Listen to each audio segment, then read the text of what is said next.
ইফালে টিয়কত অপৰিৱৰ্তিত বান পৰিস্থিতি টিয়ক কাকজান পুথি আৰু জাজি নদীৰ ৰিং বান্ধ কেইবাঠাইতো ছিগি যোৱাৰ ফলত বানৰ কবলত পৰিছে টিয়ক ৰাজচক্ৰৰ প্ৰায় ৬০খনকৈ গাঁও দীৰ্ঘদিন ধৰি ৰিং বান্ধ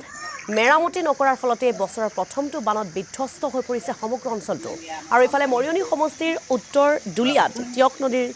ছিগি যোৱা ৰিং বান্ধ মেৰামতি নকৰাৰ ফলতেই প্ৰলয়ৰ সৃষ্টি হৈছে আপোনালোকক আমি সেই অঞ্চলটোৰ পৰিৱেশ দেখুৱাইছো শীঘ্ৰে বান প্ৰতিৰোধৰ ব্যৱস্থা কৰিবলৈ চৰকাৰক দাবী জনাইছে ভুক্তভোগী ৰাইজে আৰু আমাক কিছু পৰিৱেশ দেখুৱাব আমাৰ সাংবাদিক ঋতু শইকীয়াই হয়চক জিলা প্ৰশাসন তথা গাঁও পঞ্চায়তসমূহৰ যি অকমন্যতা সেই অকমন্যতাৰ বাবে এতিয়া ফল ভুগিব লগা হৈছে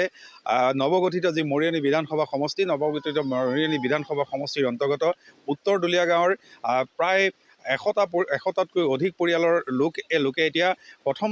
প্ৰথমটো বাৰিষাতে আচলতে জীয়াতু ভুগিব লগা হৈছে টিয়ক এখন সৰু নদী আৰু সেই সৰু নদীখনত অহা প্ৰথমটো ঢলত এই যিটো টিয়ক নদীৰ যি উত্তৰদুলীয়া গাঁৱৰ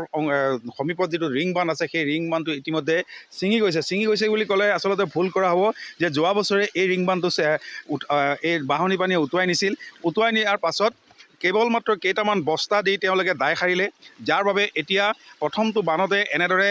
বিধ্বস্ত হৈ পৰিছে জলমগ্ন হৈ পৰিছে সমগ্ৰ অঞ্চল মোৰ সহযোগীয়ে দেখুৱাইছে যে এই যিটো অংশ প্ৰায় ২০ মিটাৰমান হ'ব এই ২০ মিটাৰমান অংশ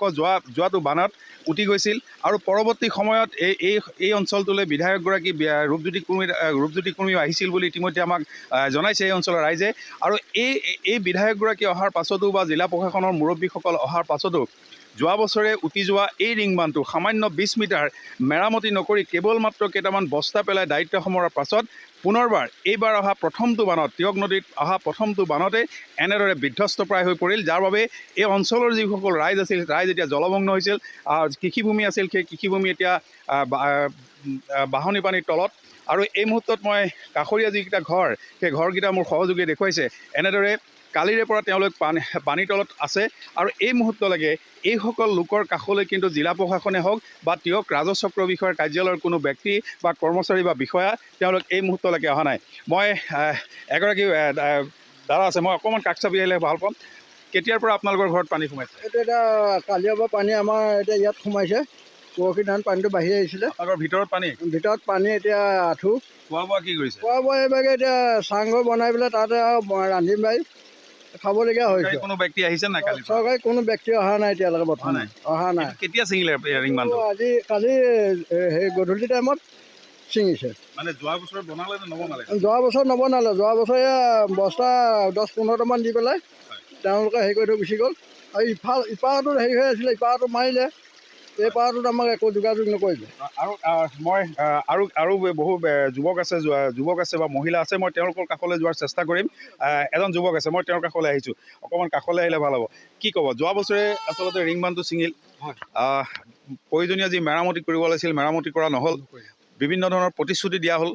কিন্তু আজি এই অৱস্থা প্ৰথমটো বানত এই অৱস্থা বিজুদা মই প্ৰথমে এটা কথা কওঁ আজি ভাৰতবৰ্ষৰ প্ৰধানমন্ত্ৰী মাননীয় নৰেন্দ্ৰ মোদীৰ নেতৃত্বত ভাৰতবৰ্ষ মানে বিশ্বশ্ৰেষ্ঠ বা বিশ্বগুৰু হিচাপে প্ৰতিষ্ঠা কৰাৰ যি প্ৰয়াস কৰি আছে তেনেস্থলত আমাৰ অসমৰ যিটো এই তেনেই সাধাৰণ নদী আমি এখন তেনেই সাধাৰণ নদী বুলি কওঁ তুলনামূলকভাৱে টিয়ক নৈ এই মানে বানত প্ৰথম বাঢ়নী পানীতে আমাৰ গাঁৱৰ ইমানবোৰ মানুহ জলমগ্ন হোৱাটো অত্যন্ত দুৰ্ভাগ্যজনক বিষয় গতিকে এই বিষয়টোত আমি বিধায়কক মানে আমাৰ বুথৰ সভাপতিও আছে ইতিমধ্যে তেওঁ লিখিতভাৱে দিছে আমিও মৌখিকভাৱে কৈছোঁ আৰু যোৱা বছৰ তেওঁ ভাগি থকা অৱস্থাতে তেওঁ নিজেও আহি দেখা পাইছিলে কৰি দিম বুলি ক'লে নাই কোনো কাণ সাৰ নিদিলে আজি পৰ্যন্ত গতিকে এই কথাত আমি অত্যন্ত দুৰ্ভাগ্যজনক বিশেষকৈ আমি ভাৰতীয় জনতা পাৰ্টীৰ এজন কৰ্মী হিচাপে আমাৰো ইয়াৰ দায়িত্ববোধ আছে গতিকে এই মানুহসকল আমি আজি পৰ্যন্ত আপোনালোক নিজে কাৰ্যকৰ্তা শাসকীয় দলটোৰ তেনেস্থলত আপোনালোকৰ এই অৱস্থা ঠিক সাধাৰণ ৰাইজৰ কি হ'ব অত্যন্ত দুৰ্ভাগ্যজনক বিষয় গতিকে এই জনতা আছে আমি মানে বহলাই নকওঁ এই জনতাই আপোনালোকক ধৰে চাগে ক'ব আমাক ক'ব যে তোমালোকে অতদিন বিজেপি কৰি কি কৰিছা আৰু মানে তোমালোকৰ দলে আমাক আজিলৈকে একো মানে ঘৰ দিছে মোদী ডাঙৰীয়া মানে PMAY আহিছে PM কিষাণ আহিছে কিন্তু তথাপিতো এই মানে অসমৰ স্থানীয়ভাৱে যিবোৰ সমস্যাৰ সমাধান কৰাৰ ক্ষেত্ৰত এই চৰকাৰখন ব্যৰ্থ হৈছে প্ৰশাসন ব্যৰ্থ হৈছে এইটো একদম আপুনি মানে মুক্তভাৱে ক'ব পৰা এটা অৱস্থাত আছে গতিকে আমি জনাইছোঁ আন এগৰাকী বাইদেউ আছে মই বাইদেউৰ কাষলৈ যাব বিচাৰিছোঁ কি হৈছে এই ৰিং বান্ধটো যোৱাবাৰ মেৰামতি কৰা নহ'ল এইবাৰ প্ৰথমটো বানতে এই অৱস্থা হৈছে কি ক'ব চৰকাৰক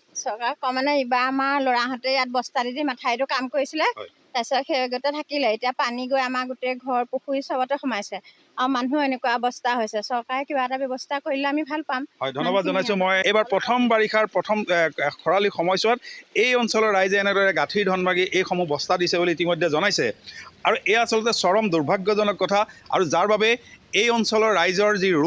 ৰোষত পৰিছিল এই শাসকীয় দলৰ এইসকল কৰ্মী যাৰ বাবে আজি কেমেৰাৰ সন্মুখত কোনো ধৰণৰ দ্বিধাগ্ৰস্ত নোহোৱাকৈ এইসকল যুৱকে এইসকল কাৰ্যকৰ্তাই শাসকীয় দলৰ এইসকল বিষয়া এইসকল বিধায়ক বা যিসকল ঋতু শইকীয়া এই মুহূৰ্তত আপোনাক ধন্যবাদ জ্ঞাপন কৰিছোঁ সেই অঞ্চলটোৰ কিছু পৰিৱেশ আমাক দেখুওৱাৰ বাবে